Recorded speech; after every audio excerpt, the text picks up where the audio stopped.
مره هقول على اللي هقوله لكم ده واني شغال ايه، لان ده والله لفتره طويله يفضل ان هو ما يتقالش. مصر موتوسيكلات الشرطه تعمل لك قعق. يا مساء يوم مليان بالادرينالين من حي العجمي بلا اسكندريه. تحيه كبيره لحي العجمي، اجدع ناس واقوى ناس في الموتوسيكلات في مصر حرفيا، حيث يكمن علي عبده صاحب 4 5 أرقام 7 أرقام موسوعة جينيس، صاحب عمر الفردي، واحد من أقوى الرحالة في مصر. المهم، وهيثم السويفي طبعا العبد لله الفقير لله. يا رب المايك يبقى جايب صوتي، احسن انا غيرت مكانه عشان بيطلع هوا كده من بوي زعلانين منه، فخلينا نطلع نقول مفيد منه. كوازاكي كونكورس اللي احنا نطلع نجربه. طبعا احنا بقالنا ايام بنجرب هذا الموتوسيكل الجميل الكوازاكي كونكور، علشان نفكر هل هو الموتوسيكل ده ايه نظامه جوه المدينه. استخدمناه ديلي يوز، استخدمناه سفر، ايه الوضع اخباره ايه. فادينا بنجس نبض ورايح في الاخر شغلي. النهارده هاخدكم اقول لكم لفه كده احنا شغالين ايه يا جدعان. استنى بس، في راجل هنا انا عايزه بتاع نا يا رب يكون فاتح. هو الراجل موجود اللي انا عايز اقف له، بس انا لازم امشي. هتقولي ليه؟ هقول لك والله الموتوسيكلات الملفتة دي مش ظريفة جوه المدينة لسبب. يعني جيت اقف دلوقتي يقول لك واحد ده قاعد يتكلم مع ناس، اقول لك بص موتوسيكل ابو 200,000 اهو ولا على باله، هو كاميرا، حاطط كاميرا اهو. مفيش مشكلة ان انت يعني تسأل بكام وتتكلم براحتك، عيش، محدش يعني يقول لك ما تتفرجش، بس في اسلوب يحسسك ان هو ايه، في جو. رقم واحد ممكن يكون حسد، لا يعني في حاجه كده مش ظريفه بحسها بتقفلني بتخليني امشي. الواحد بيخاف على نفسه في اليوم ده وهو نازل بالموتوسيكل. بسم الله توكلنا على الله، الحمد لله بالله. شغل بتاع يا جدعان دولي.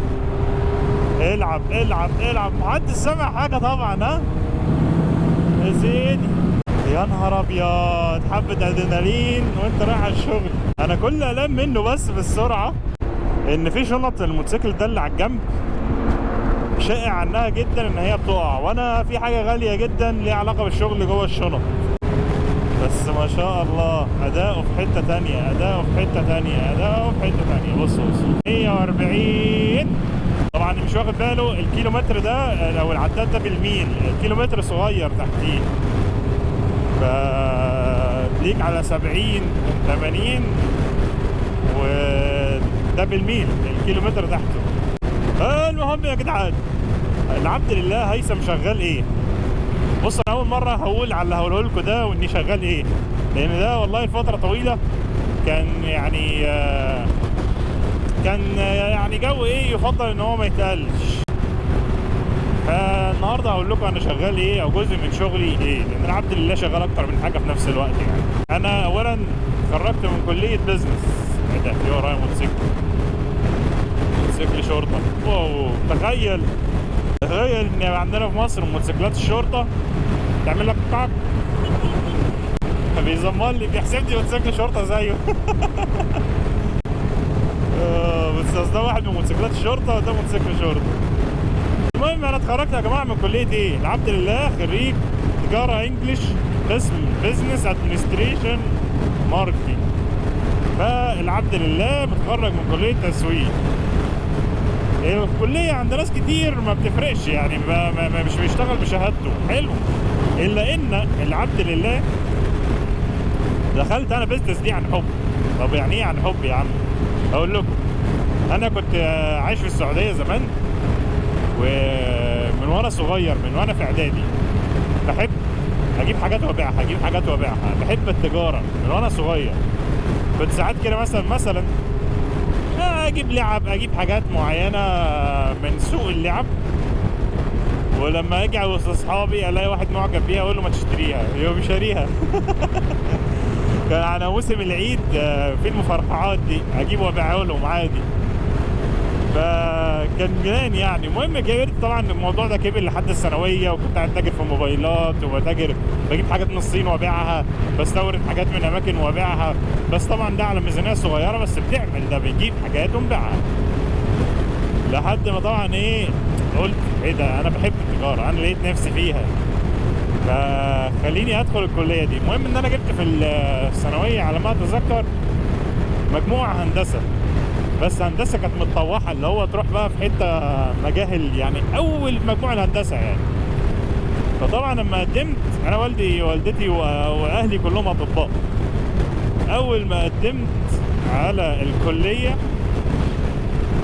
كتبت كل الرغبات تجاره تجاره تجاره تجاره تجاره.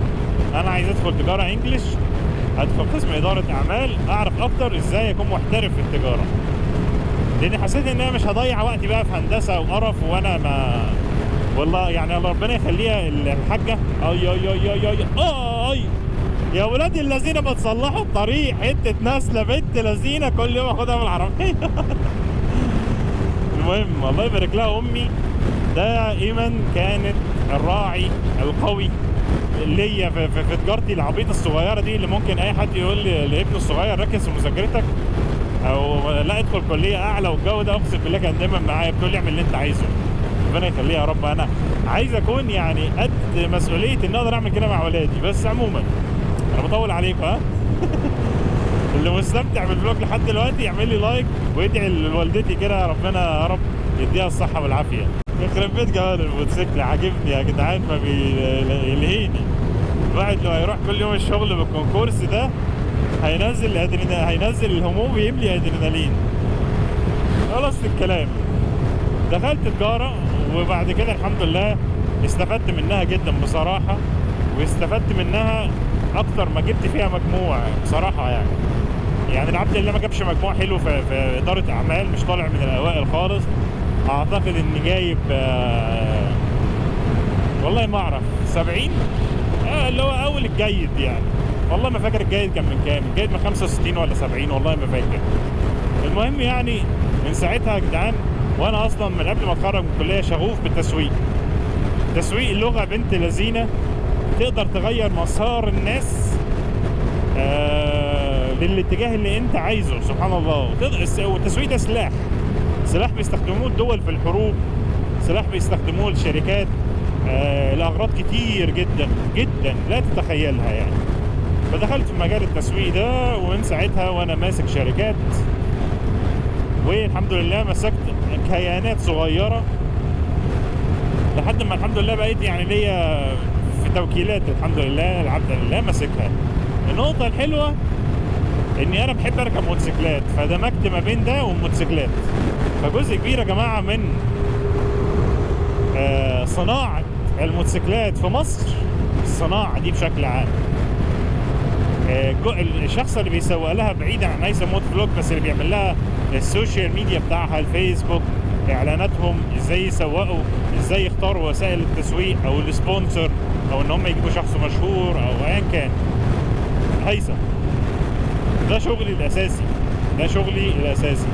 طبعا انا مش شغال في الموتوسيكلات بس، شغال في مجالات تانية، ولكن ده جزء من عملائي يعني في مجال طبعا الموتوسيكلات. ليه ما قلتش الكلام ده من زمان وليه الفكرة كلها؟ اقول لكم الايام اللي جاية انا ناوي يعني يبقى في شركة متخصصة في مجال الاوتوموتيف، العربيات والموتوسيكلات وتسويقهم. ليه بقى؟ التسويق ده عشان يجي لأي معرض أو أي توكيل لازم التوكيل ده يكون فاهم إن هو لازم يحترم العميل بتاعه.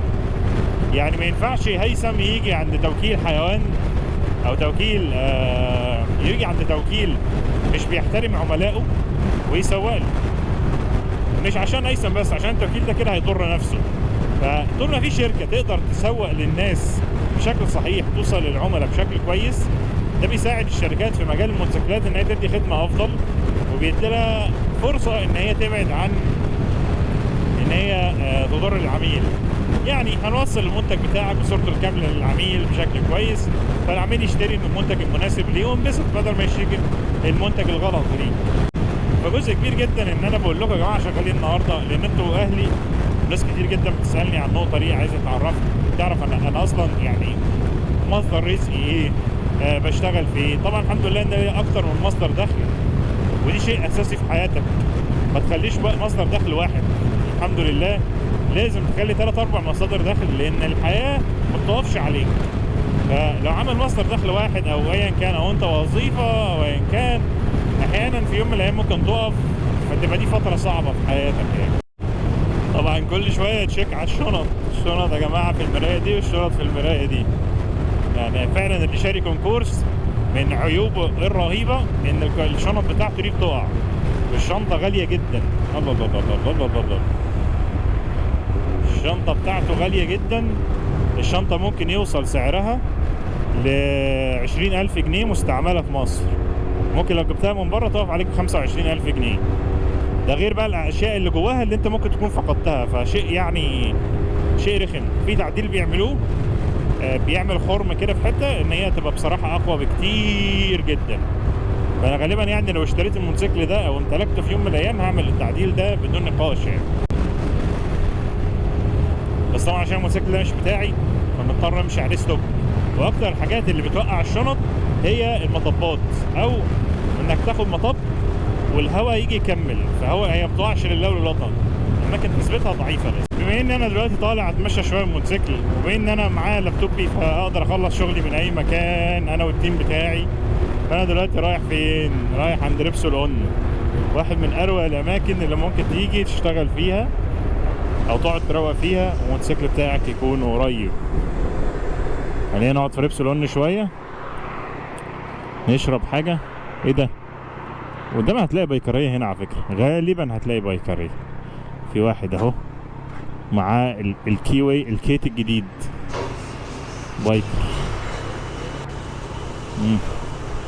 طيب بما ان انتوا النهارده عرفتوا واحدة من الحاجات المهمة قوي في حياتي، عايز اقول لكم بعد كده ان كتير جدا من كواليس قرارات الشركات في تغيير الاسعار، كواليس قرارات الشركات في كل حاجة اكون عارفها بدري شوية بس مش هينفع اقولها. فلما اديلكوا تلميحات بعد كده اعتبروا ان دي تلميحات الدكتور قبل ليله الامتحان، عشان يعرف الاسئله اللي موجوده فيها، عشان الناس اللي عايزه تشتري او اللي عايز تاخد قرار في الموضوع ده. والله يعيننا جميعا ان شاء الله. طبعا دلوقتي الساعه 12 يا جماعه، خلصت الشغل مروحين البيت. الشرطه على اخر شرطه في البنزين مديلي 80 كيلو او 90 كيلو رينج. فعموما مبسوط ان انا خدتكم النهارده في يوم شغل ليا او يوم رايق ليا كده، بطلع بالموتوسيكل اشتغل. قولوا لنا رايكم كومنتاتكم وكل الحاجات اللي انتوا عايزين تعرفوها ما تعرفوهاش تاني عن حياتنا، اسالونا ان شاء الله نجاوبكم. شكرا لمتابعتنا الفلوج ده يا جماعه. ما تنسوش بقى تعملوا لنا السبسكرايب الجميل. نشوفكم ان شاء الله في الفلوجات اللي جايه. السلام عليكم.